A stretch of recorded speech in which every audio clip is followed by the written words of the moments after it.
2028ರ assembly ಚುನಾವಣೆಗೆ ತೆರೆಮರೆಯಲ್ಲಿಯೇ BJP ಸಿದ್ಧತೆಗಳನ್ನು ಮಾಡ್ತಾ ಇರುವಂಥದ್ದು, ತಯಾರಿಗಳನ್ನು ಮಾಡಿಕೊಳ್ತಾ ಇರುವಂಥದ್ದು.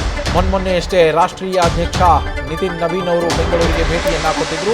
ಅವರು ಭೇಟಿ ಕೊಟ್ಟು ಹೋದಂತಹ ಬೆನ್ನಲ್ಲೇ ಬಿಜೆಪಿ ನಾಯಕರು, ರಾಜ್ಯ ಬಿಜೆಪಿ ನಾಯಕರು ಅಲರ್ಟ್ ಆಗಿದ್ದಾರೆ, ತಯಾರಿಗಳನ್ನು ಆರಂಭಿಸಿದ್ದಾರೆ.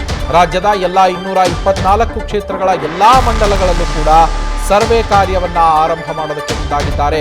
ಪ್ರತಿ 6 ತಿಂಗಳಿಗೆ ಒಮ್ಮೆ ಕ್ಷೇತ್ರದಲ್ಲಿ ಸರ್ವೆ ಮಾಡಿಸುವುದಕ್ಕೆ ಈಗ ನಿರ್ಧಾರವಾಗಿದೆ. ಮುಂದಿನ 1 ವರ್ಷದಲ್ಲಿ 2 ಸರ್ವೆಗಳು, ಅದಾದ ಮೇಲೆ ತಿಂಗಳಿಗೊಮ್ಮೆ ಸರ್ವೆ ಮಾಡೋದಕ್ಕೆ ಕಳೆದ 15 ದಿನಗಳ ಹಿಂದೆಯೇ ರಾಜ್ಯಕ್ಕೆ ಭೇಟಿ ನೀಡಿದ್ದಂತಹ ನಿತಿನ್ ನವೀನ್ ಅವರು ಸಲಹೆ ಸೂಚನೆಗಳನ್ನು ಕೊಟ್ಟ ಬೆನ್ನಲ್ಲೇ ಈಗ ತಯಾರಿಗಳನ್ನು ಬಿಜೆಪಿ ನಾಯಕರು ಮಾಡಿಕೊಳ್ತಾ ಇರುವಂಥದ್ದು. ನಿತಿನ್ ನವೀನ್ ಭೇಟಿ ಬೆನ್ನಲ್ಲೇ ಚುನಾವಣಾ ಸಿದ್ಧತೆಗಳು ಗರಿಗೆದರಿದೆ ಬಿಜೆಪಿಯಲ್ಲಿ. ಈಗಾಗಲೇ ತಯಾರಿಗಳನ್ನು ಮಾಡಿಕೊಳ್ತಾ ಇದ್ದಾರೆ ಸರ್ವೆ ಮಾಡಿಸೋದಕ್ಕೆ. ಮೊದಲನೇ ಸರ್ವೆ ಗೆಲ್ಲಲಿರುವ ಕ್ಷೇತ್ರಗಳಲ್ಲಿ ಮುಂದಿನ ಬಾರಿ ಗೆಲ್ಲೋದಕ್ಕೆ ಈಗಿನಿಂದಲೇ ಅಡಿಪಾಯವನ್ನು ಹಾಕೋದು. ಇನ್ನು ಎರಡನೇದು, ಕಳೆದ ಚುನಾವಣೆಯಲ್ಲಿ ಕೈಬಿಟ್ಟು ಹೋದಂತಹ ಕ್ಷೇತ್ರಗಳನ್ನು ವಾಪಸ್ ತೆಕ್ಕೆಗೆ ಹೇಗೆ ತಂದುಕೋಬೇಕು ಅನ್ನುವ ಬಗ್ಗೆ ಪ್ಲಾನ್ ಅನ್ನು ಮಾಡೋದು.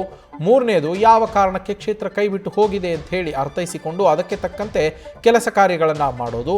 ಹಾಗೆ ನಾಲ್ಕನೇದು, ಗೆಲ್ಲೋದಕ್ಕೆ ಆಗದಂತಹ ಕ್ಷೇತ್ರಗಳು ಎಷ್ಟಿದ್ದಾವೆ ಅವುಗಳನ್ನು ನಮ್ಮ ತೆಕ್ಕೆಗೆ ತಂದುಕೋಬೇಕು ಅನ್ನೋದಾದರೆ ಏನೆಲ್ಲ ತಂತ್ರಗಳನ್ನು ಹೆಣಿಬೇಕು, ಏನೆಲ್ಲ ಪ್ಲಾನ್ಗಳನ್ನು ಮಾಡಬೇಕು, ಅಲ್ಲಿ ನಾವು ಯಾವ ರೀತಿಯಲ್ಲಿ ಆ್ಯಕ್ಟಿವ್ ಆಗಬೇಕು, ಯಾವ ರೀತಿಯಲ್ಲಿ ಕೆಲಸ ಕಾರ್ಯಗಳನ್ನು ಮಾಡಬೇಕು, ಯಾವ ರೀತಿಯಲ್ಲಿ ಪಕ್ಷವನ್ನು ಸಂಘಟಿಸಬೇಕು, ಹೀಗೆ ಎಲ್ಲ ರೀತಿಯ ಪ್ಲಾನ್ಗಳನ್ನು ಬಿಜೆಪಿ ನಾಯಕರು ಮಾಡಿಕೊಂಡಿದ್ದಾರೆ. ಅದರ ಸರ್ವೆಯನ್ನು ಮಾಡಿಸಿ ಅದರ ವರದಿಯನ್ನು ತರಿಸಿ ಆ ವರದಿಯ ಆಧಾರದ ಮೇಲೆ ಮುಂದಿನ ಹೆಜ್ಜೆಯನ್ನು ಇಡೋದಕ್ಕೆ ಮುಂದಾಗಿದ್ದಾರೆ ಬಿಜೆಪಿ ನಾಯಕರು 2028ರ ಚುನಾವಣೆಯ ದೃಷ್ಟಿಯಲ್ಲಿ ಇಟ್ಕೊಂಡು.